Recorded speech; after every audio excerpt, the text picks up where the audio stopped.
ये एपिसोड भी स्टार्ट होता है बिल्कुल उसी सीन से जहाँ पर हम देखते हैं कि वूयू को जिंदा हुआ देखकर जाओ बहुत ही ज्यादा डर चुका था। उससे तो लग रहा था कि ये वूयू का भूत है, पर फिर भी वो डरते डरते हिम्मत करते हुए अपने वेपन को लेकर उससे कहता है, भले ही तुम जो कोई भी हो, अब मैं तुम्हें दोबारा मार डालूंगा।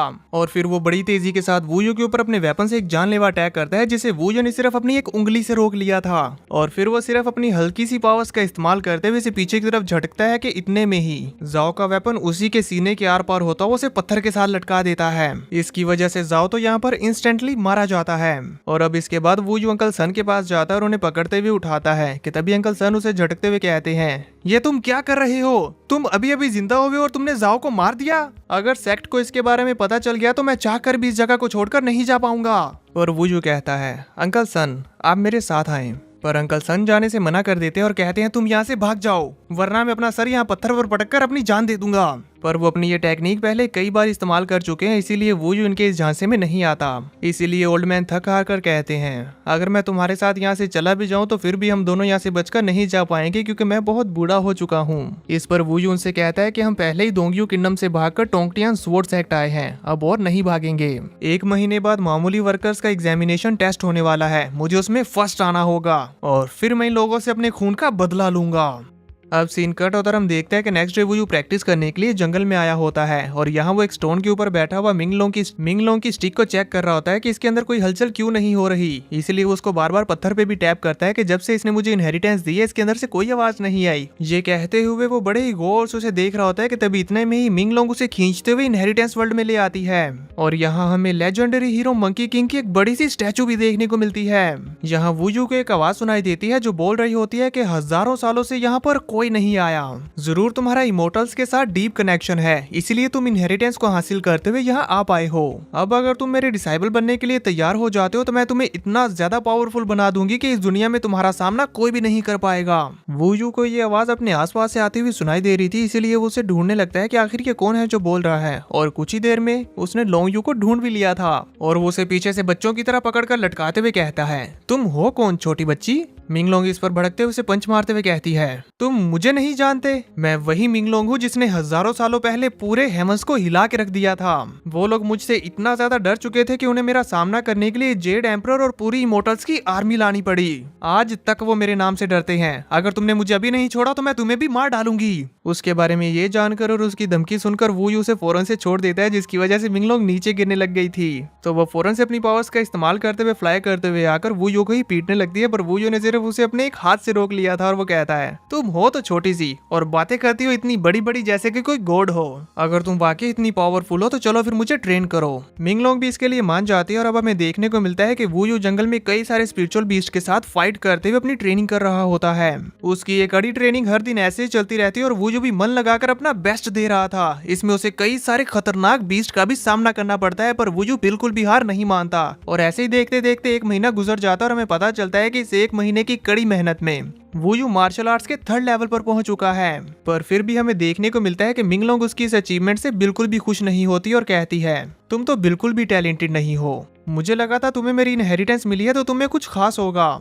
अपने बारे में ये सब कुछ सुनने के बावजूद भी वूयू उनकी बातों को अपने दिल पर नहीं लेता कि तभी इतने में ही उसे जंगल की गहराई में कहीं ब्लास्ट होने की आवाज आती है और उसे इतने से ही पता चल जाता है कि वहाँ जरूर कोई बड़ा कल्टीवेटर है जो किसी बीस्ट के साथ फाइट कर रहा है। इसीलिए वो वहाँ जाने के लिए क्यूरियस हो जाता है, पर क्योंकि उसकी स्ट्रेंथ इतनी ज्यादा नहीं है इसीलिए मिंगलोंग उसे दूसरों के बिजनेस से दूर रहने को कहती है। पर वूयू कहाँ उसकी सुनने वाला था। वो तेजी के साथ भागता हुआ जंगल की गहराई में जाने लगता है। उधर दूसरी तरफ हम एक फीमेल कल्टीवेटर को देखते हैं जो एक ब्लैक बियर बीस्ट के साथ फाइट कर रही थी और हम देख पाते हैं कि वो बुरी तरह से इंजर्ड हो चुकी हैं और ज्यादा नहीं लड़ सकती। लेकिन वो बियर बीस्ट बड़े ही गुस्से में होता है और वो किसी भी हाल में इसे जान से मारना चाहता है। बीस्ट को इतने ज्यादा गुस्से में आगे बढ़ते हुए उसे जान से मारने के लिए तैयार होता देखकर वो फीमेल कल्टीवेटर भी हार नहीं मानती और अपनी बची खुची पावर्स का इस्तेमाल करते हुए अपनी फ्लाइंग स्वॉर्ड से उसे जान से मारने की कोशिश करती है, लेकिन वो इसमें नाकामयाब हो जाती है क्योंकि ये बीस्ट वाकई में ही बहुत ज्यादा पावरफुल है।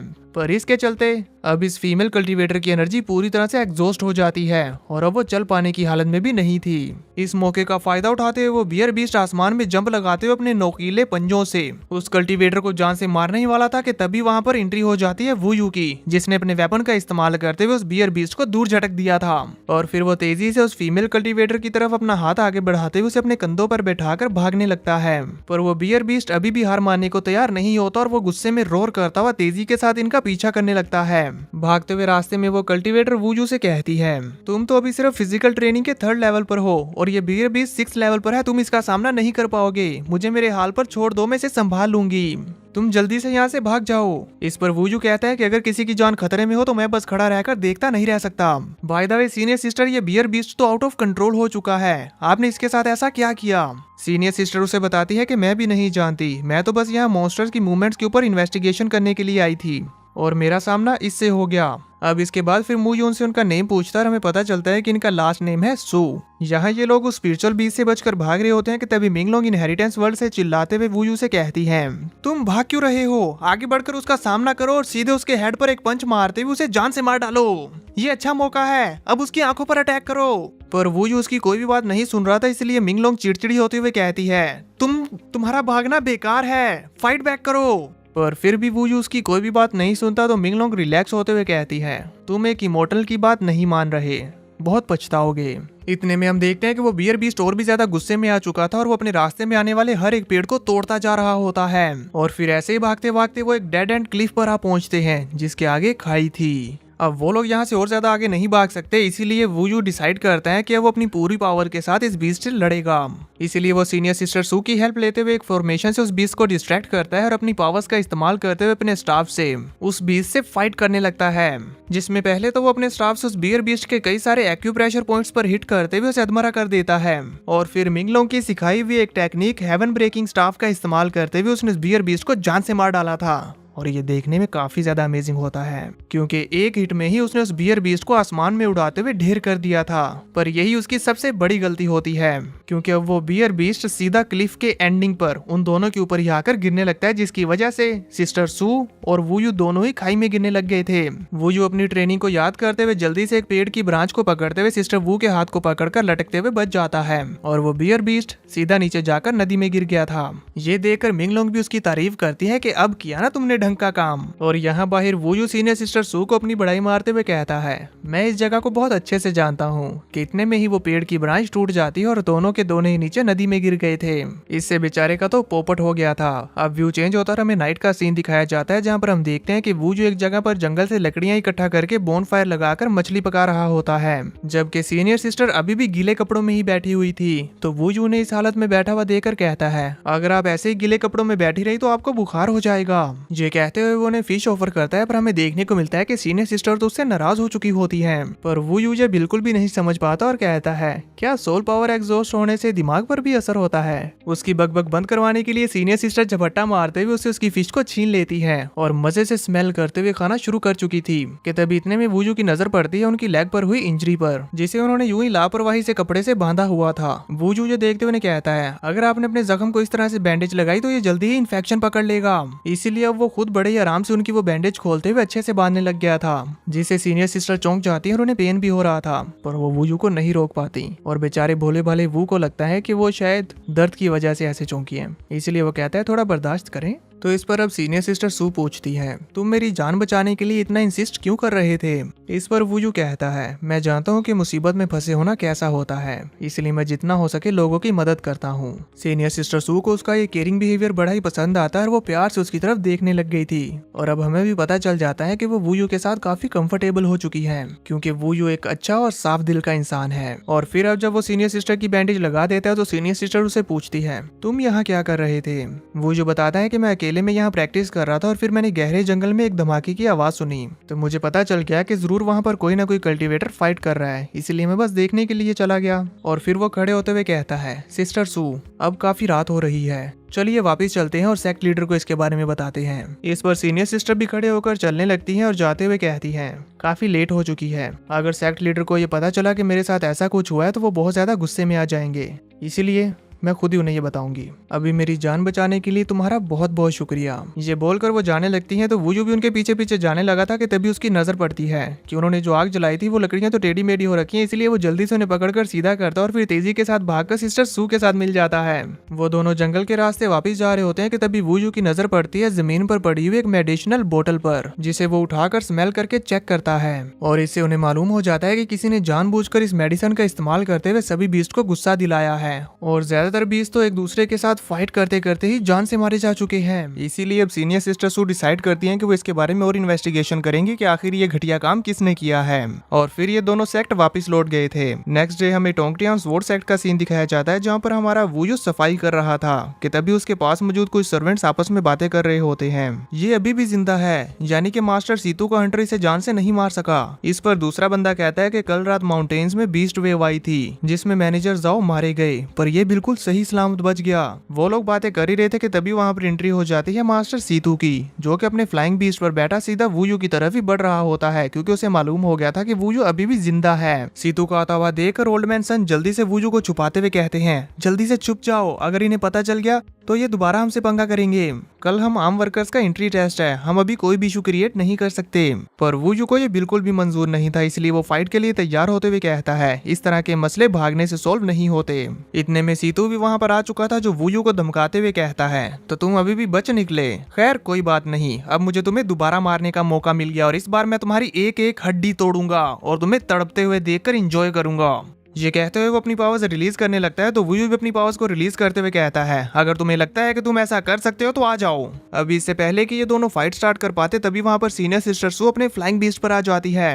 उन्होंने यहाँ आते ही इन दोनों को सीन क्रिएट करने से रोक दिया था और वो सीतू से कहती है कि जल्दी से यहाँ से वापस लौट जाओ। पहले मैंने तुम्हें एक बार फेरी माउंटेन में चांस दिया था पर तुमने वहाँ पर बहुत बड़ा सीन क्रिएट कर दिया। अब इससे पहले कि तुम यहाँ पर भी कोई सीन क्रिएट करो तुम्हें यहाँ से चले जाना चाहिए। पर सीतू इसके लिए नहीं मानता और उल्टा सिस्टर सू को ही अपने बड़े भाई का नेम लेकर धमकाने लगता है, पर सिस्टर सू उसकी एक भी नहीं सुनती और अपने उल्टे हाथों से उसके फेस पर एक जोरदार झापड़ जड़ देती है, जिसकी वजह से सीतू बेचारा तो यह थप्पड़ खाकर सीधा जमीन पर गिर गया था। पर वो सिस्टर सू के सामने कुछ भी नहीं कर पाता और चुपचाप अपनी दुम दबाकर वहाँ से भाग गया था।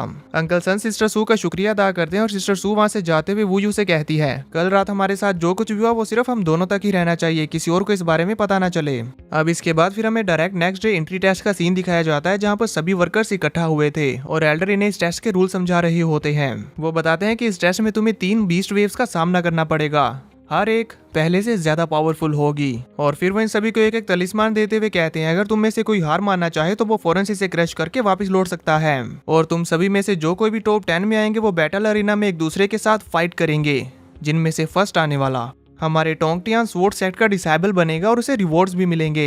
इधर सीतू की गाड़ी ये सब कुछ सुनते हुए कहती है, क्या फायदा इनको ये सब कुछ समझाने का, वैसे भी तो ये लोग मरने ही वाले हैं। सीतू उसकी ये बात सुनते हुए कहता है, तुम क्यों परेशान हो रही हो, हम तो बस ये देखकर एंजॉय करने के लिए आए हैं। और फिर वो जोर जोर से हंसने लगता है, इसी से हमें पता चल जाता है कि ये कितना ईविल है। तभी इधर हम सेक्ट लीडर को देखते हैं जो कि सिस्टर सू से पूछते हैं, इस बार इस एग्जामिनेशन टेस्ट में हमें कोई विनर मिलेगा।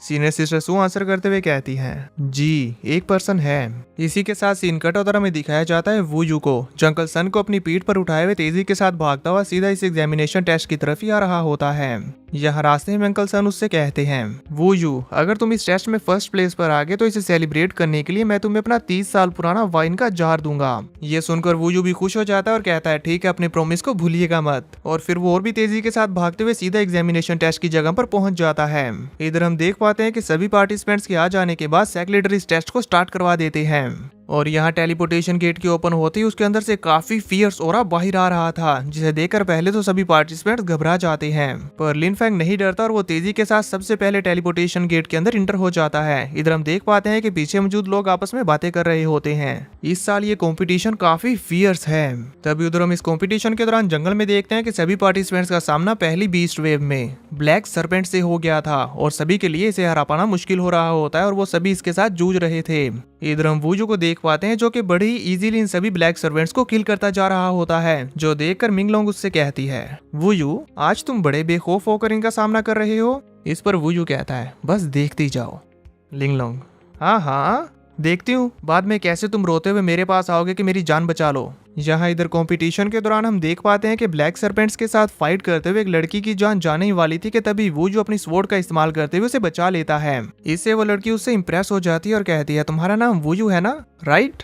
इस पर वूयू हाँ करता है तो वो अपना नेम बताती है कि मेरा नाम है किन मैंग, हम इसे किन ही बुलाएंगे। और फिर वो उसकी तारीफ करते हुए कहती है कि तुम फाइटिंग में काफी अच्छे हो, मैंने पहले तुम्हें कभी नहीं देखा। वो बात कर ही रही होती है कि तभी उसके पीछे से एक सर्वेंट उसके ऊपर अटैक करने के लिए आ गया था। तो वूयू उसे कहता है कि बातों से ज्यादा अपने आसपास के सराउंडिंग्स पर ध्यान रखो, कभी भी कहीं से भी हमला हो सकता है। तो किन कहती है कि मैं 6 लेवल पर हूँ, ये रेड स्केल सर्पेंट्स मेरे सामने कुछ भी नहीं है और इस कॉम्पिटिशन की फर्स्ट प्लेस तो मेरी ही है।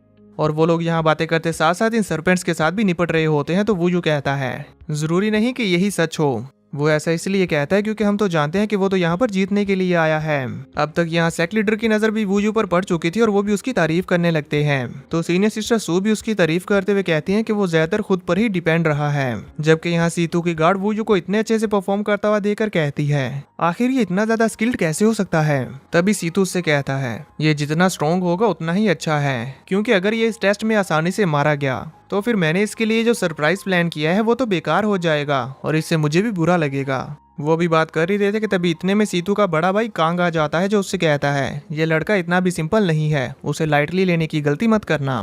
तभी हमें देखने को मिलता है कि सीतू की गार्ड तो कांग पर पूरी तरह से लट्टू होती है और वो उसकी तारीफ करते हुए उसके साथ चिपकने की कोशिश करती है, पर कांग साइड हट गया था जिसकी वजह से वो खुद को संभाल नहीं पाती और गिरने लग गई थी। तभी पीछे से एक दूसरा डिसाइबल जो कि उसे पसंद करता है वो उसे गिरने से बचाता है और अपनी बाहों में भरे हुए उसके साथ फ्लर्ट करने लग गया था और उसकी फीमेल सर्वेंट्स उसके ऊपर फूल बरसाने लगती है, जिससे ये सीन और भी ज्यादा रोमांटिक हो गया था। पर इस लड़की को बिल्कुल भी पसंद नहीं आता, इसीलिए वो फौरन से इसकी बाहों से निकलते हुए भाग जाती है वापिस कांग के पास और उसके पीछे छुपते हुए कहती है कांग ये मुझे बुली कर रहा है। सीतू का ब्रदर भी थोड़ा सा गुस्सा होते हुए कहता है मूची तुम्हारी हिम्मत भी कैसे हुई मेरे लोगों को टीज करने की।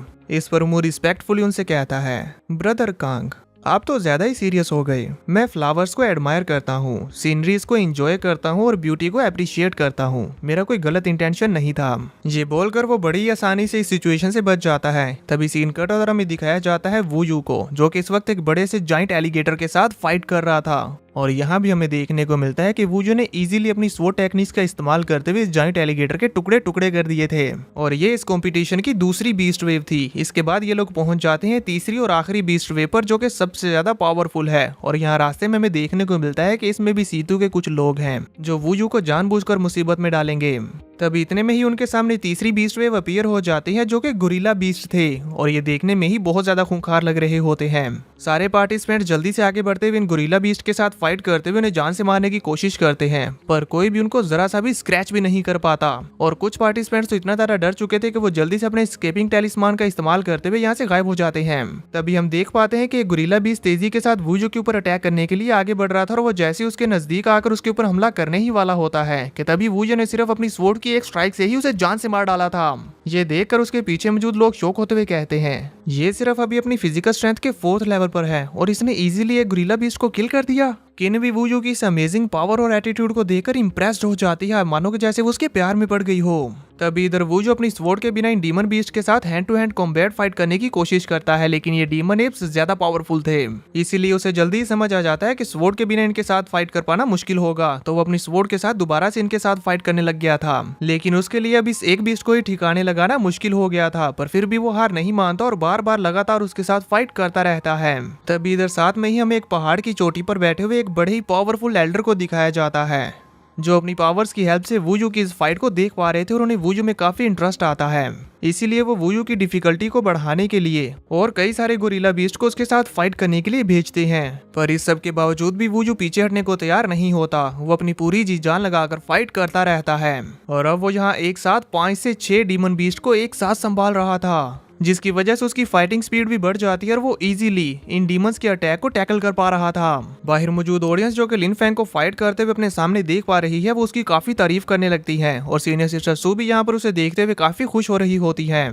अब इसके बाद फिर हमें देखने को मिलता है कि वूयू ने अकेले इन सभी डीमन बीस्ट को किल कर दिया था, जिसके बाद फिर ये सभी पार्टिसिपेंट्स तेजी के साथ आगे बढ़ने लग गए थे कि तभी उनका सामना होता है इन गोरिल्ला बीस्ट के किंग से, जो कि 7th लेवल पर है और बड़े ही गुस्से में है। और साथ ही वो अपनी पावर्स को और भी ज्यादा बढ़ाने के लिए अपने सभी साथियों के कोर्स की पावर्स को एब्जॉर्ब कर जाता है। इसीलिए अब सभी पार्टिसिपेंट्स मिलकर अपनी सबसे ज्यादा पावरफुल टेक्निक्स का इस्तेमाल करते हुए एक साथ उसे जान से मारने की कोशिश करते हैं, लेकिन वो इसमें नाकामयाब हो गए थे क्योंकि ये डीमन बीस्ट वाकई बहुत ज्यादा पावरफुल है। उसने तो सिर्फ एक ही बार में अपने प्रेशर को रिलीज करते हुए इन सभी पार्टिसिपेंट्स को दूर दूर फेंक दिया था। और इसी दौरान वुयू की स्वॉर्ड भी टूट चुकी थी। ये देखकर सभी पार्टिसिपेंट्स अपनी जान बचाने के लिए पीछे की तरफ भागने लग गए थे, पर वुयू पीछे हटने को तैयार नहीं होता। तो किन उसे पकड़कर खींचने लगती और कहती है, जल्दी से भागो यहाँ से वरना मारे जाओगे। पर वुयू नहीं हिलता। वो कहता है, मुझे किसी भी हाल में ये टेस्ट पास करना ही होगा। इसलिए वो अपने स्टाफ को लेते हुए तेजी से इस डीमन बीस्ट के साथ फाइट करने के लिए आगे बढ़ जाता है। और यहाँ किन तो उसे रोकती रह गई थी। हम देख पाते हैं कि वुयू ने अपनी स्पीड का इस्तेमाल करते हुए पहले तो उस डीमन बीस्ट को कंफ्यूज कर दिया और फिर अपनी हेवन ब्रेकिंग टेक्निक का इस्तेमाल करते हुए उस बीस्ट की चेस्ट पर अटैक करते हुए उसे जान से मार डाला था। बाकी सभी पार्टिसिपेंट्स को तो अपनी आंखों पर यकीन नहीं हो रहा था कि ये ऐसा भी कुछ कर सकता है। यहाँ बाइट सेक लीडर सोच रहे होते हैं कि पहले कौन बाहर आएगा, जबकि सीतू खुश होते हुए कहता है, अब तो लगता है कि वुयू ही सबसे पहले बाहर आएगा। पर अगर सच में ऐसा हुआ तो फिर तो बड़ा मजा आने वाला है।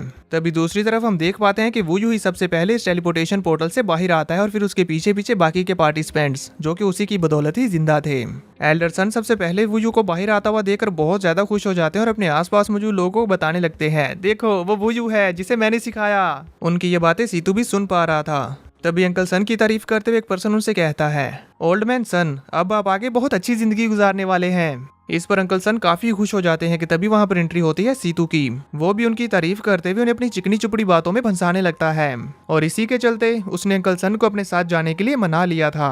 और हमारे भोले भाले अंकल सन, जिनके मन में कोई भी बुराई नहीं थी, वो बिना भी कुछ गलत सोचे उसके साथ चले जाते हैं। वहीं इधर सेक्ट लीडर सभी वॉरियर्स को एक फ्लाइंग बॉल देते हुए बताते हैं, अब तुम सभी लोगों को बैटल अरीना में फाइट करनी है और तुम में से जो कोई भी इस बॉल को लिए आखिर तक टिका रहेगा वो होगा इस कंपटीशन का विनर और उसे 2 ट्रेजर्स मिलेंगे, जिसमें से पहला है ये की कंडेंसिंग पिल और दूसरा है एक टॉप ग्रेड का वेपन। यहाँ ऑडियंस में बैठे हुए लोगों से हमें पता चलता है कि ये की कंडेंसिंग पिल खुद एक इमोर्टल ने बनाई है। अगर कोई पर्सन इसे कंज्यूम करता है तो उसकी स्ट्रेंथ 10th लेवल तक बढ़ जाएगी और फिर वो अपनी इमोर्टैलिटी की जर्नी को शुरू कर सकेगा। इधर एल्डर अब बॉल को नीचे गिराते हुए सभी पार्टिसिपेंट्स के बीच में कंपटीशन शुरू करवा देते हैं और सभी कल्टीवेटर्स ने बॉल पकड़ने के लिए एक दूसरे के साथ फाइट करना शुरू कर दिया था। तभी वुयू का सामना भी एक स्ट्रॉन्ग पर्सन के साथ होता है जो कि उसे काफी टफ टाइम दे रहा था, पर फिर वुयू अपने स्टाफ का इस्तेमाल करते हुए उसे एक झटके में ही हरा देता है, जिसकी वजह से अब सभी लोग वुयू का नेम पुकारने लगते हैं और उसे चेयर अप कर रहे थे। यहाँ पीछे बैटल अरीना में एक पर्सन खड़ा हुआ वुयू की फाइट को देखते हुए अपने मन में सोचता है, इसने इतनी आसानी से 5th लेवल के बंदे को हरा दिया। ऐसा लगता है कि इस वुयू की combat power at least 5th level की है। ये सोचने के बाद वो एक टैक्टिक बनाते हुए किन के पास आता है और उससे कहता है, अगर तुम वुयू को हराकर फर्स्ट प्लेस लेने में मेरी मदद करती हो तो जो दोनों ट्रेजर्स मिलेंगे वो मैं तुम्हें दे दूंगा। इस पर वो भी कहती है, क्या वाकई? तो इस पर वो पर्सन कहता है, मैं ज़ेन लोंग अपनी की हुई बात से कभी नहीं मुकरता। पर अब किन उसे इग्नोर करते हुए कहती है, मैं यकीन नहीं करती। किन पर अपनी चाल का काम ना करते हुए देखकर फिर वो बैटल अरीना में मौजूद बाकी सभी लोगों को पैसों का लालच देकर अपने साथ मिला लेता है वुयू को हराने के लिए। और अब सिर्फ वुयू और किन अकेले ही बचे थे और इन लोगों ने अपना टीम अप कर लिया था। ज़ेन लोंग की इस घटिया हरकत पर किन उसकी काफी इंसल्ट करती है, पर उसे कोई भी फर्क नहीं पड़ता। तभी इधर बाहर सीतू की गाड़ी देखकर सीतू के ब्रदर कैंग से कहती है, ज़ेन लोंग खुद 6 लेवल पर है और उसके साथ 5 5th लेवल के बंदे हैं और वुयू तो अभी सिर्फ 4th लेवल पर है। अगर इनके साथ मेरा सामना भी हो जाए तो मुझे डर है कि मैं भी हार जाऊंगी। पर उसकी इस बात पर ज़ेंग कोई भी आंसर नहीं करता। तभी हम सेक्ट लीडर को देखते हैं जो सिस्टर सू से कहते हैं, इस ज़ेन लोंग के पास तो काफी सारी ट्रिक्स हैं, मुझे लगता है कि वुयू के लिए जीत पाना आसान नहीं होगा। पर इस पर सिस्टर सू कहती हैं, मुझे लगता है कि वुयू के पास ग्रेट पोटेंशियल है तो वो जरूर जीतेगा। इधर बैटल अरीना में अब ज़ेन लोंग के खरीदे हुए लोगों ने वुयू के ऊपर हमला करना शुरू कर दिया था, जिन्हें वो बहुत ही आसानी से संभाल रहा होता है कि तभी ज़ेन लोंग अपनी स्वॉर्ड का इस्तेमाल करते हुए वुयू के ऊपर कई सारे स्प्लैश अटैक कर देता है, जिन्हें वुयू अपने वेपन को सामने करते हुए ब्लॉक करने की कोशिश तो करता है, पर इसके बावजूद भी वो उससे बुरी तरह से हिट हो रहा था और इसी के चलते वो इंजर्ड होकर अपने घुटनों पर आ चुका था। उसकी ये हालत देखकर ज़ेन लोंग उससे कहता है, मेरी स्वॉर्ड एनर्जी तुम्हारी बॉडी के अंदर जा चुकी है जो तुम्हारे लिए बिल्कुल भी अच्छी नहीं है। बेहतर यही होगा कि हार मान लो, क्योंकि अगर तुमने हार नहीं मानी तो तुम्हारे इंटरनल ऑर्गन्स क्रश्ड हो जाएंगे और तुम बुरी तरह से मारे जाओगे। पर इसके बावजूद भी वुयू हार नहीं मानता और फाइट के लिए तैयार हो गया था। ये देखकर अब जैन लोंग गुस्से में अपनी एक पावरफुल टेक्निक से वूजू के ऊपर कई सारे स्प्लैश अटैक करता है, जिनका सामना कर पाना वूजू के बस की बात नहीं है। इसीलिए किन जल्दी से वूजू के सामने आते हुए जैंग लोंग के अटैक्स को टैकल करते हुए वूजू की जान बचाती है। उसके ये स्प्लैश अटैक्स इतने ज्यादा पावरफुल थे कि जब ये किन के साथ टकराते हैं तो पूरा एरिना हिल रहा था और वहाँ चारों तरफ डस्ट फैल गई थी। जैन लोंग किन को अपने रास्ते में आता हुआ देखकर उसे साइड हटने को कहता है, पर किन इसके लिए तैयार नहीं थी क्योंकि वो दूसरों को बुली होता हुआ नहीं देख सकती।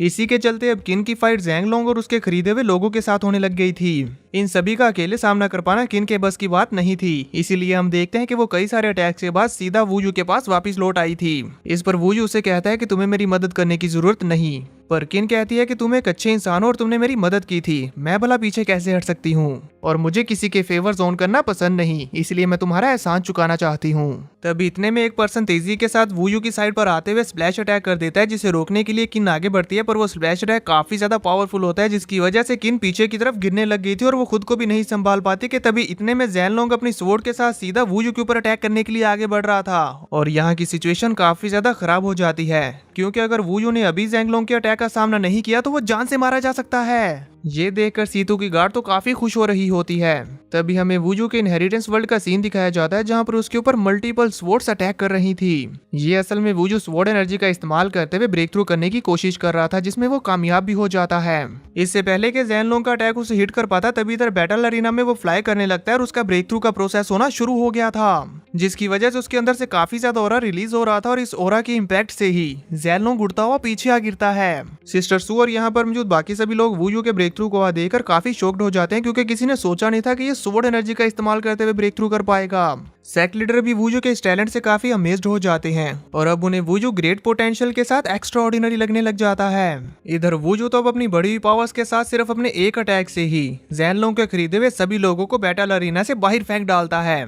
ये देखकर जैन लोंग को उन लोगों के ऊपर बड़ा गुस्सा आता है, बेकार लोग, मुझसे इतने ज्यादा पैसे ले लिए और वूजू की एक उंगली तक हर्ट नहीं कर सके। इसीलिए वो गुस्से में अपनी एक मार्शल आर्ट टेक्निक का इस्तेमाल करता है, जिसके इस्तेमाल से उसने एक ड्रैगन सोल क्रिएट कर ली थी और इससे वो वूजू को हराने के लिए तेजी के साथ उस पर हमला करने के लिए आगे बढ़ने लगता है। इधर हम देखते हैं कि वूजू भी कुछ कम नहीं था, वो भी अपनी एक न्यू टेक्निक का इस्तेमाल करता है, जिसका नाम था हेवन शेकिंग स्टाफ, और इसमें उसने अपना स्वॉर्ड इंटेंट डाला हुआ था। इन दोनों के अटैक्स एक दूसरे के साथ टकराते हैं, जिससे काफी ज्यादा पावरफुल शॉकवेव्स निकलती हैं और यहाँ पर फाइनली वूजू का अटैक जैंग लोंग को बहुत ही बुरी तरह से हरा देता है और इसी के साथ वूजू ने उससे फ्लाइंग बॉल भी छीन ली थी और इसी के साथ वो इस बैटल का विनर बन जाता है। एल्डर उसके लिए क्लैप करते हुए उसे फर्स्ट प्लेस पर आने के लिए कांग्रेचुलेट करते हैं और यहाँ पर मौजूद सारी ऑडियंस भी उसका नेम लेकर उसे चीयर कर रही होती है। इधर हम देख पाते हैं कि वूजू के माइंड में तो कुछ और ही चल रहा था। वो सोच रहा होता है कि अब फाइनली मैं टोंगटियान स्वॉर्ड सेट का एक डिसाइबल बन चुका हूँ और अब मैं उन सभी लोगों से बदला लूंगा जिन्होंने भी मेरे साथ गलत किया। उसके माइंड में ये सब कुछ चल रहा था कि तभी इधर हम सीतू को देख पाते हैं, जो अपने ब्रदर के पास लौट आया था। तो उसका ब्रदर उससे कहता है, तुम इतनी देर से कहाँ गायब थे।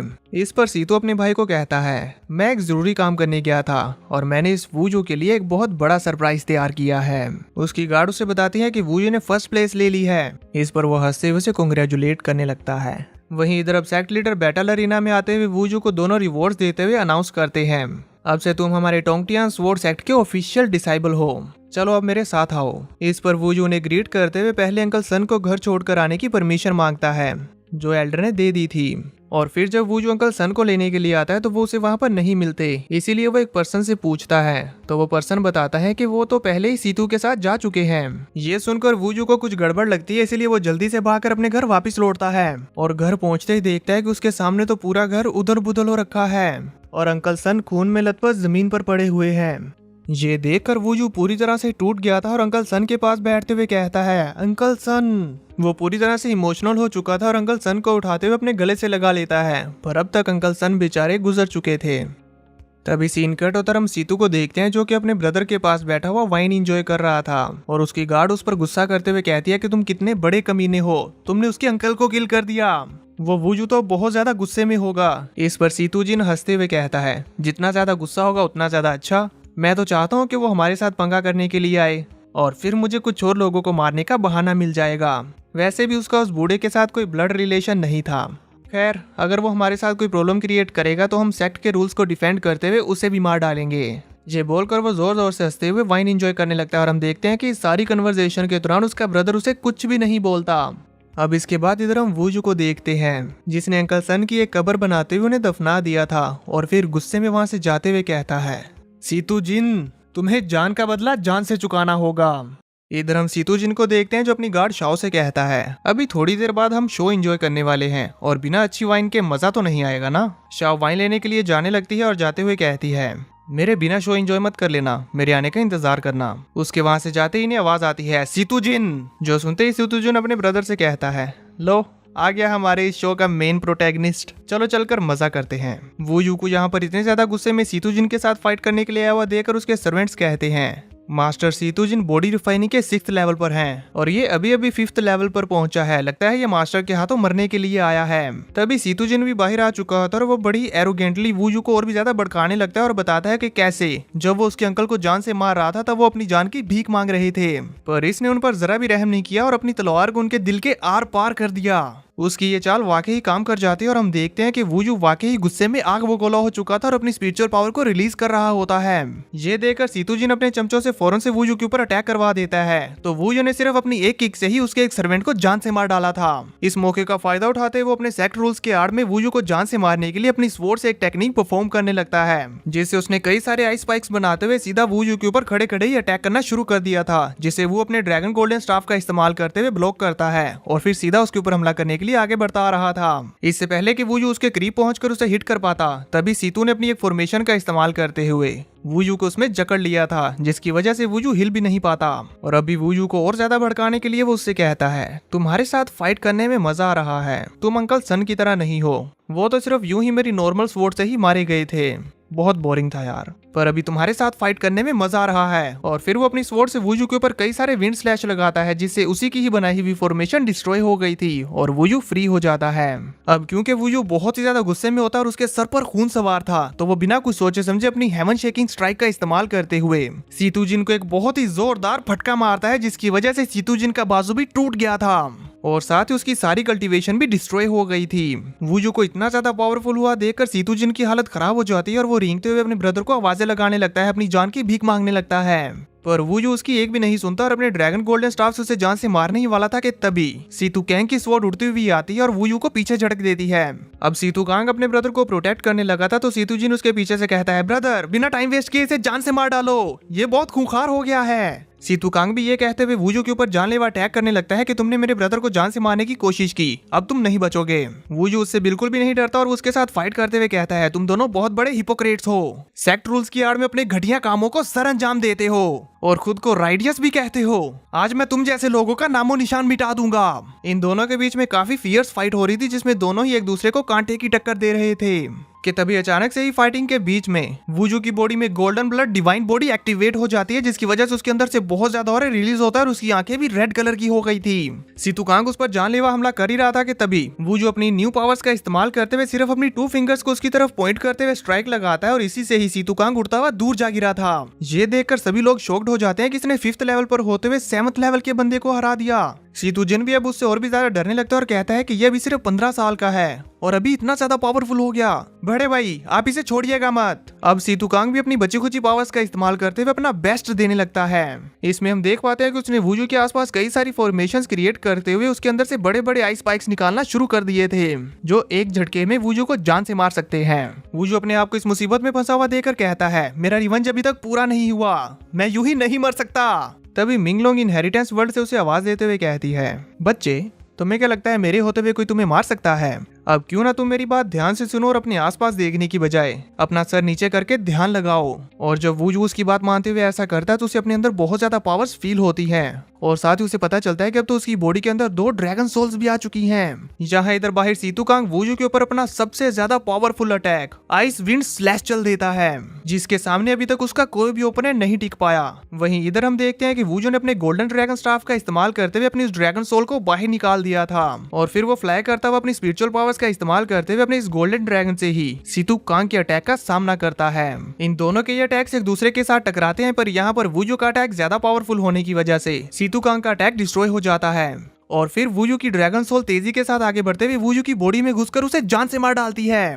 इस वक्त तक शाओ जो कि वाइन लेने गई हुई थी वो भी आ जाती है और ये नजारा उसने अपनी आंखों के सामने देख लिया था और अपने प्यार सीतू कांग को जान से मरता हुआ देखकर वो अंदर से टूट जाती है। इसके चलते उसके हाथों से वाइन की बोतल भी गिर गई थी और वो रोते हुए सीधा सीतू कांग को जाकर अपने बाहों में भरकर उठाती है। उसे तो कुछ भी नहीं सूझ रहा था। वो बिना अपने आसपास की सिचुएशन को देखे उससे बातें करने लगती है। जहाँ इधर सीतू जिन की भी हालत खराब हो चुकी थी और वो भी अपने ब्रदर को अपनी आंखों के सामने मरा हुआ देकर अपने घुटनों पर आ चुका था। उसे यकीन नहीं हो रहा था कि वूजू के साथ पंगा लेकर उसने कितनी बड़ी गलती कर दी। तभी इतने में वूजू भी उसके सामने आ चुका था और वो उससे कहता है, सीतू जिन अपना सर उठाओ। तभी सीतू जिन दोबारा से अपने थर्ड ब्रदर की धमकी देने लगा था कि इतने में ही वूजू अपने गोल्डन ड्रैगन स्टाफ को उसकी तरफ पॉइंट करते हुए उसकी बोलती बंद करवाते हुए कहता है, अंकल सन कहा करते थे मोर्टल्स कभी भी मोर्टल्स के साथ फाइट नहीं कर सकते, पर वो गलत थे। मोर्टल्स इमोर्टल्स के साथ फाइट कर सकते हैं, बशर्ते उन्हें खुद कल्टीवेशन करते हुए इमोर्टल बनना होगा। सीतू जिन इस पर वो भी वूजू की बातों में हाँ में हाँ करता हुए कहता है, हाँ हाँ हाँ तुमने सही कहा। तभी वूजू ओल्ड मैन सन से कहता है, आज के बाद चाहे कोई भी डिजास्टर आ जाए मैं वूजू डेफिनेटली सरवाइव करूंगा। ये बोलकर वो सीतू जिन को एक स्ट्राइक लगाते हुए मार देता है। और तभी कुछ ही पल में इन दोनों का थर्ड ब्रदर अपने बीस्ट पर फ्लाई करता हुआ आ रहा होता है और उसके पास कोई गुड न्यूज थी। पर जैसे ही उसकी नीचे नजर पड़ती है तो वो देखता है कि उसके दोनों ब्रदर्स तो मारे जा चुके हैं। इसीलिए अब सीतू जिन गुस्से में अपनी पावर्स को रिलीज करते हुए वूजू से कहता है, तुमने मेरे दोनों भाइयों को मार डाला, अब मैं तुम्हें दुनिया की सबसे ज्यादा दर्दनाक मौत दूंगा। ये कहते हुए वो अपनी एक बड़ी सी फॉर्मेशन से वूजू के ऊपर अटैक करना शुरू कर देता है। इस पर वूजू भी अपने गोल्डन ड्रैगन स्टाफ से उसके अटैक का सामना करने लग गया था कि तभी उसके सेकंड ब्रदर की लवर भी वूजू के ऊपर अटैक करने के लिए आते हुए कहती है, मैं तुम्हें भी अपने ब्रदर कांग के साथ दफनाऊंगी। पर इससे पहले कि उसका अटैक वूजू को हिट हो पाता तभी वहां पर एंट्री हो जाती है सीनियर सिस्टर सू की, जिन्होंने उसे पीछे झटका दिया था। और वो कहती है, ये मेरे सेक्ट का डिसाइबल है, तुम में से कोई से टच भी नहीं कर सकता। सीनियर सिस्टर सू को वूजू का साथ देता हुआ देखकर सीतू मिंगलैंग कहता है, सू यानली तुम उसे बचाने के लिए हमारे सेक्ट रूल्स के खिलाफ जा रही हो। इस पर सीनियर सिस्टर सू से कहती है कि मैंने इस बारे में सेक्ट मास्टर को बता दिया है, वो जल्दी ही आते ही होंगे। कि तभी इतने में वहां पर आसमान में डिवाइन एनर्जी रिलीज होने लगती है और वहां पर अपीयर होते हैं सेक्ट मास्टर। उन्हें देखते ही यहाँ पर मौजूद सभी लोग इवन सीतू मिंगलैंग भी ग्रीट करते हैं। सीतू कैंग सेक्ट मास्टर से अपने भाइयों का बदला लेने के लिए कहता है, पर मास्टर उसे बताते हैं, तुम्हारे भाई सीतू जिन और 4 और लोगों ने मिलकर मासूम लोगों की जानें ली हैं। सीतू कांग ये सब कुछ जानने के बावजूद भी उन्हें शेल्टर देता रहा। उनके साथ जो कुछ भी हुआ वो ये डिजर्व करते थे। जैसा कि तुम भी जानते हो कि हमारा ये टोंगटियान सेक्ट और यहाँ पर मौजूद सभी डिसाइबल्स इमोर्टैलिटी को प्रैक्टिस करते हैं और इमोर्टैलिटी का मतलब ही है कि अपने दिल को प्योर और साफ रखना। पर कुछ लोग होते हैं जो इविल इंटेंशंस के शिकार हो जाते हैं। पर तुम याद रखो, हमें खुद को इमोर्टैलिटी के लिए वर्थी बनाना होगा। सीतू कांग को गुस्सा तो बहुत आया हुआ था, लेकिन हम देखते हैं कि सेक्ट मास्टर की बात सुनकर वो थोड़ा सा शांत हो जाता है, क्योंकि अभी के लिए वो इनके सामने कुछ नहीं कर सकता। अब इसके बाद सेक्ट मास्टर वूजू को कहते हैं, तुमने एक साथ 5 लोगों की जान ली। मैं जानता हूँ कि तुम अपने सबसे करीबी शख्स को खोकर बहुत ज्यादा गुस्से में थे, पर तुमने जो किया वो बिल्कुल भी सही नहीं है। इसीलिए मैं तुम्हें 1 साल के लिए जेल कैद की सजा सुनाता हूँ। वूजू खुशी खुशी अपनी इस पनिशमेंट को एक्सेप्ट करता है, पर इससे पहले उसकी एक रिक्वेस्ट होती है। वो सेक्ट मास्टर से कहता है कि अंकल सन दाओ जी मेरे बायोलॉजिकल फादर की तरह थे, इसलिए मैं उनके साथ टाइम बिताने के लिए 7 दिन की शोक सवारी लेना चाहूंगा। मास्टर उसे इसके लिए अलाउ कर देते हैं। अब सीन कट होता हमें 7 दिन बाद का व्यू दिखाया जाता है, जहाँ पर वूजू अंकल सन की ग्रेव के पास बैठा हुआ उनकी वाइन को पीते हुए उनसे अपनी फीलिंग्स को शेयर कर रहा होता है। वो उन्हें बता रहा था कि उनकी ये 30 साल पुरानी स्नो वाइन वाकई बहुत अच्छी है, पर अफसोस मैं इसे आपके साथ सेलिब्रेट नहीं कर पा रहा। पिछले 8 सालों से हम दोनों साथ हैं, आपने हमेशा मुझे हर मुसीबत से बचाया। मैं अभी सेक्ट का मेंबर बनने के बाद आपको इस दुनिया की हर खुशी देना चाहता था, पर देखिए आप तो ये खुशी नसीब होने से पहले ही मुझे छोड़कर चले गए। और फिर वो उनके सामने बाव करता है। तभी उसके सामने एल्डर की स्पिरिट अपीयर होते हुए उसके सर को सहलाती है, यानी कि अंकल सन की ब्लेसिंग्स हमेशा उसके साथ रहेंगी। ये देखकर वूजू की आंखों में भी आंसू आ गए थे। और फिर जैसे ही उनकी स्पिरिट वहां से गायब होती है तो उनकी ग्रेव टेम्पलेट के ऊपर से अपीयर होता है एक छोटा सा मंकी, जो जल्दी से अंकल सन के वाइन जार को उठाते हुए एक पेड़ के तने पर चढ़ते हुए उसे पीने लगता है। उस वाइन को पीते ही वो टल्ली होकर पेड़ से नीचे गिर गया था। वूजू उसे पकड़ते हुए कहता है, अंकल सन ये बिल्कुल आपकी तरह ही है। अपने अंकल सन की याद में वूजू इस मंकी को अपने साथ रखने का डिसाइड रखता है और उसे एक नाम भी दे देता है, जो कि होता है दाओ जी। और फिर वो बाकी बची हुई वाइन को अंकल सन की ग्रेव के ऊपर पलटते हुए कहता है, अब मैं आपसे अगले साल आकर मिलूंगा और उस वक्त मैं आपको खुद पर प्राउड महसूस करवाऊंगा। ये कहते हुए वो वहां से चला गया था। तो अब देखेंगे नेक्स्ट एपिसोड में कि वूजू अब आगे क्या करने वाला है।